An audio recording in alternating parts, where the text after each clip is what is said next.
Fakt ky është një inspektim i paplanifikuar, i jashtëzakonshëm, me qëllim të verifikimit të uzurpimit të pronave publike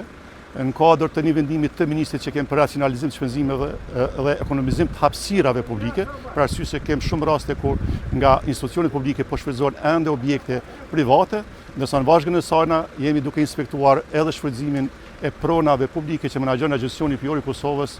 në kuadër të Ministrisë Bujqësisë, Spitalit dhe Zhvillimit Rural pa kontrata. Inspektimi i ditës së sotme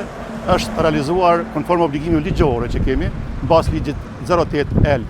thyje për gjatë 7 për inspektimet dhe sipas informacioneve të marra se në pronën publike është duke u zhvilluar një veprimtarie pa kontratë, për çka u verifikua dhe gjatë inspektimit sepse pronari i këtyre objekteve nuk ishte në gjendje të prezantoj asnjë dokument që do të verifikonte se prona është duke shfrytzuar në mënyrë legale. Për këtë arsye, kemi vendosur shëritat e dalimit të çfarë do lloji veprimtarie, derisa do të nxirret vendim konform obligimeve ligjore që janë për masat urgjente, ndërsa është njoftuar pala se ka të drejtë ankimore, ashtu siç kanë gjitha subjektet tjera në të Republikën e Kosovës.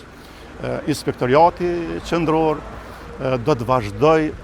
edhe më tutje në luftimin e këtyre veprimeve të paligjshme, jo vetëm të uzurpimit të pronave, po ashtu si e kishëm edhe një prononcim të Ministrit të Ministrisë së Bujqësisë, edhe sa i përket dëmtimit të pyjeve në prona publike,